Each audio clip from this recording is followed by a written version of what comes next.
மறைந்த முதலமைச்சர் ஜெயலலிதாவிற்கு தமிழகம் முழுவதும் பல்வேறு பகுதிகளில் பொதுமக்கள் அஞ்சலி செலுத்தி வருகின்றனர். இதுகுறித்து சிலவற்றை இப்போது பார்க்கலாம். மறைந்த முதலமைச்சர் ஜெயலலிதாவிற்கு தூத்துக்குடி மாவட்டத்தில் முன்னாள் அமைச்சரும் மாவட்ட செயலாளருமான சீத செல்லப்பாண்டியன் தலைமையில் அதிமுகவினர் அஞ்சலி செலுத்தினர். அப்போது செய்தியாளர்களிடம் பேசிய செல்லப்பாண்டியன், அதிமுகவின் அடுத்த பொதுச் செயலாளராக சசிகலா பொறுப்பேற்க வேண்டும் என்று வலியுறுத்தினார்.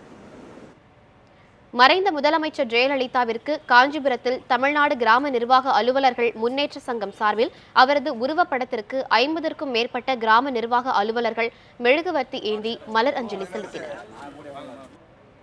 மறைந்த முதலமைச்சர் ஜெயலலிதாவிற்கு கடலூர் பழைய மாவட்ட ஆட்சியர் அலுவலகம் முன்பு ரோட்டரி கிளப் சார்பில் அவரது உருவப்படத்திற்கு மாலை அணிவித்தும் மலர் தூவியும் மெழுகுவர்த்தி ஏந்தி மௌன அஞ்சலி செலுத்தினர். ஒசூர் நகர அதிமுக சார்பில் மறைந்த முதலமைச்சர் ஜெயலலிதாவிற்கு மௌன ஊர்வலம் நடைபெற்றது. ராம்நகர் அண்ணா சாலையில் இருந்து ராயக்கோட்டை சாலை சந்திப்பில் அமைந்துள்ள எம்ஜிஆர் சிலை வரை நடைபெற்ற இந்த ஊர்வலத்தில் ஏராளமான தொண்டர்களும் பொதுமக்களும் பங்கேற்று கண்ணீர் அஞ்சலி செலுத்தினர்.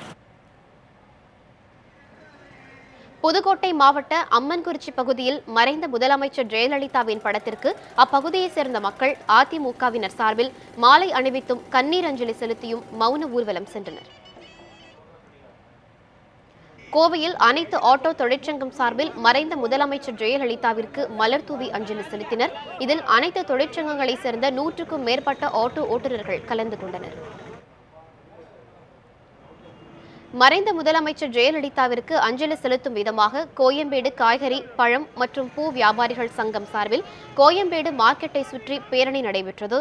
பின்னர் சங்க உறுப்பினர் மற்றும் தலைவர்கள் ஜெயலலிதா உருவப்படத்திற்கு மலர் தூவி மரியாதை செலுத்தினர்.